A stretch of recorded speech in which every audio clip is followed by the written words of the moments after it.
Today we are going to continue with the ANS chapter of pharmacology और इसमें आज जो टॉपिक बेसिकली हमने स्टडी करना है that is sympathomimetic drugs. That is a very important unit और very conceptual also. इससे पहले हमने कुछ बेसिक्स पढ़ी थी रिगार्डिंग ANS, तो उसको थोड़ा सा देख लेते हैं। एक बेसिक रिवीजन है, that will take no more time, लेकिन आपको ये चीज़ें एक दफ़ा रिवाइज हो जाए so that we can continue with the sympathomimetics. So receptors की अगर बात करें तो हमने कहा था दो तरह के रिसेप्टर्स होते हैं, कॉलिनर्जिक एंड एड्रीनर्जिक। एड्रीनर्जिक में फर्दर हमने मस्करेनिक और निकोटिनिक पढ़े थे और फर्दर इनकी हमने लोकेशन भी देख ली थी।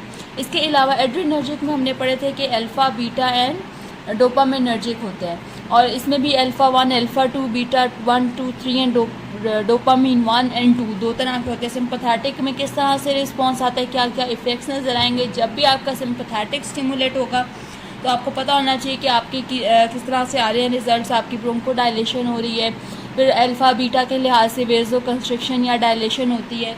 इसके साथ आपके हार्ट पे क्या इफ़ेक्ट्स आती है, ये सारी चीज़ें सिंपैथेटिक में किस तरह से रिस्पॉन्ड करती है ये आपको पता होंगी तो सिम्पैथोमाइमेटिक आपको अच्छी तरह समझ आ जाएगा। फिर पैरासिम्पैथेटिक का इसका बिल्कुल ऑपोजिट रिस्पॉन्स है। जब हम इसके ड्रग्स पढ़ेंगे तो हम वो सारे रिस्पॉन्स इसमें देख लेंगे। उसके बाद ये एक बेसिक ओवरव्यू बताया था। याद करने का तरीका है कि कौन से स्टिमुलेटरी हैं, कौन से डिक्रीज़ करते हैं साइक्लिक AMP को, और किसका action through increase in calcium होता है, तो ये जो अल्टीमेटली कॉन्ट्रैक्शन करवाते हैं। तो ये एक बेसिक इसका याद करने का तरीका है, इसको देख लीजिएगा। अनइनर्वेटेड रिसेप्टर्स बताए थे जो कि बॉडी में प्रेजेंट होते हैं और नॉर्मली स्टिमुलेट नहीं हो रहे होते, लेकिन ये तब एक्ट करेंगे जब हम बाहर से कोई हम ड्रग प्रोवाइड करते हैं। तो ये रिसेप्टर्स प्रेजेंट हैं, इन पे फंक्शन हो सकता है, लेकिन नॉर्मली बॉडी में नहीं होता। अब हम जो डिटेल से आज टॉपिक पढ़ रहे हैं दैट इज़ सिम्पैथोमाइमेटिक्स। इसके नाम से पता चल रहा है कि drugs that will mimic the function of the sympathetic nervous system.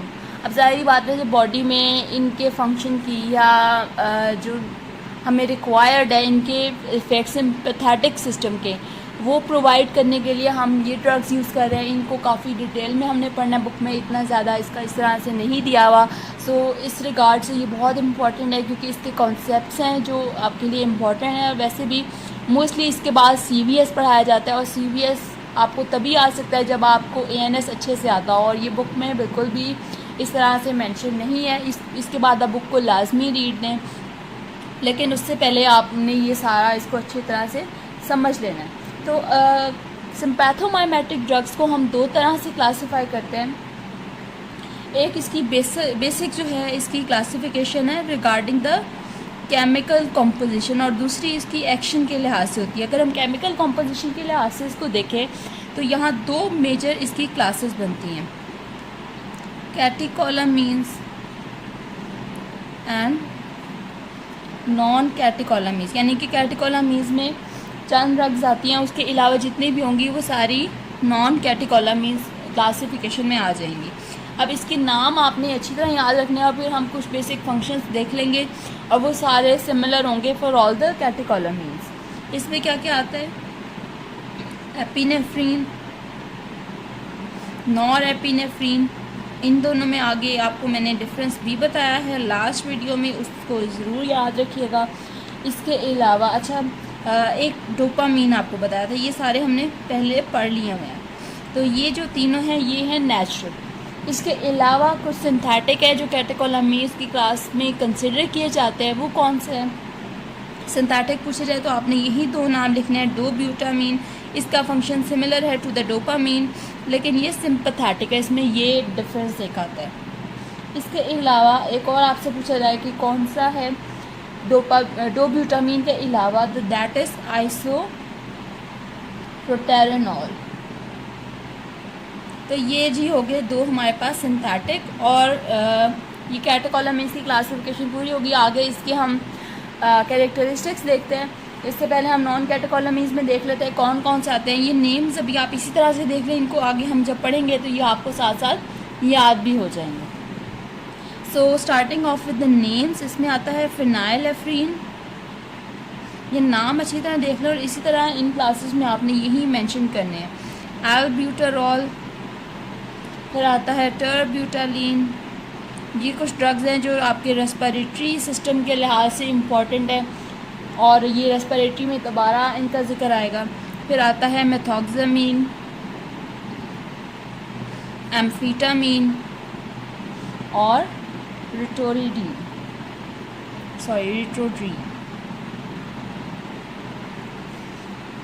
Okay, so catecholamines के कौन सी बेसिक कैरेक्टरिस्टिक्स हैं? फर्स्ट ऑफ ऑल जो कैटेकोलामीन, जैसे इसके नेम से पता चल रहा है, जिस तरह आपने बेंजीन रिंग पढ़ा है उसी तरह इसमें होता है एक catechol ring plus amine side chain. तो इसका पूरा स्ट्रक्चर याद करने की बिल्कुल भी ज़रूरत नहीं है, ये दो चीज़ें आपको पता होनी चाहिए। अब कैटेकोलामीन के जो कैरेक्टरिस्टिक्स हैं, इसमें एक तो है इनकी पोटेंसी इनसे ज़्यादा है। पोटेंसी आपने जनरल फार्माकोलॉजी में पढ़ ली होगी, तो यहाँ इतना ही बताना काफ़ी है कि these are high potency drugs. Secondly, they are rapidly inactivated. जितनी जल्दी ये एक्ट करते हैं उतनी जल्दी ही ये इनएक्टिवेटेड भी हो जाते हैं। तो इनकी डोज हमने इस लिहाज से एडजस्ट रखनी होती है कि ये हमें हमारी जो ज़रूरत है उसके लिहाज से कंटिन्यूसली एडमिनिस्टर करते जाएँ। आगे एनेस्थीसिया के साथ इसका यूज़ आता है, मुख्तलिफ तरह से शॉक वगैरह में हम यूज़ करते हैं। तो इस चीज़ का हमने ख़ास ख्याल रखना होता है कि हाई पोटेंसी तो है लेकिन साथ में जल्दी से इनएक्टिवेट भी हो जाती है। और ये किसके थ्रू होती है? ये COMT पाथवे आगे आप देख लेंगे, उसके थ्रू इनहिबिट होती है और इसके अलावा MAO पाथवे से भी होती है। उसके अलावा इसकी पुअर पेनिट्रेशन इनटू CNS, यानी कि CNS इफ़ेक्ट्स इसमें नहीं आते। वो किस में आएंगे? नॉन कैटेकोलामीन ड्रग्स में। तो इनकी बिल्कुल वही सारी बातें ऑपोजिट हो जाती है। लो पोटेंसी है, इनएक्टिवेट इतनी जल्दी नहीं होते, लेकिन इनकी ये CNS में जाते हैं और आपको CNS के इफेक्ट्स इसमें नज़र आएंगे। ये मेटाबोलाइज नहीं होते इन दोनों से, तो इस वजह से ये रैपिडली इनएक्टिवेट नहीं होते। बाकी अगर हम इसकी एडमिनिस्ट्रेशन की बात की जाए तो यहाँ पे ये हम ऑरली नहीं देते क्योंकि इनकी एब्जॉर्प्शन उस तरह से नहीं होगी। ये हमेशा हम IM देते हैं। आगे पे आपका क्वेश्चन आता है कि आपने एपिनेफ्रीन IV क्यों नहीं दिया, आपने IM क्यों दी? वो तो चलें ठीक है, आपने इसकी एब्जॉर्प्शन के लिहाज इसका ऑरल नहीं दिया, लेकिन आपके पास IV का भी ऑप्शन था, आप IM क्यों देते हैं? ये बहुत इंपॉर्टेंट क्वेश्चन है, लेकिन यहाँ अभी ये क्वेश्चन नहीं है। अभी ये आगे हम एपिनेफ्रीन को डिटेल से पढ़ेंगे और उसको वहाँ देखेंगे। इसके अलावा इसकी बात याद रखनी है, ये पोलर है जबकि ये नॉन पोलर है और इसमें कुछ नेचुरली अकरेंगे और सिंथेटिक एक दो है, और ये मेजर जो हैं ये सिंथेटिक ही होते हैं। ये मेनली जो अगर आप मेजर बात करें तो ये नेचुरल होते हैं और ये वाले सिंथेटिक होते हैं। एक्सेप्शन है इसमें एक दो, लेकिन ये इसमें नेचुरल कोई भी नहीं है। तो ये इनकी कुछ बेसिक क्लासिफिकेशन है जो केमिकल कंपोजिशन के लिहाज से है।